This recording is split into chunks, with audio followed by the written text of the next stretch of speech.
আমরা খুবই আনন্দিত যে চীন সরকারের পক্ষ থেকে চীন দূতাবাসের মাধ্যমে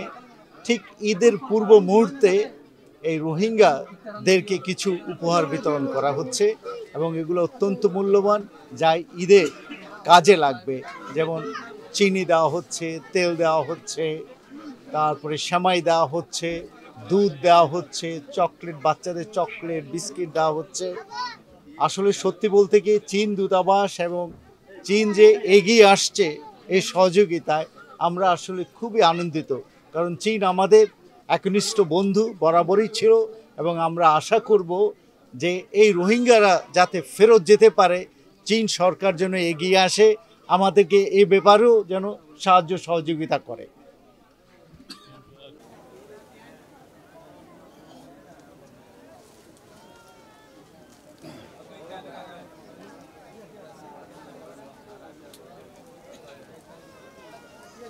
দাও দাও দাও দাও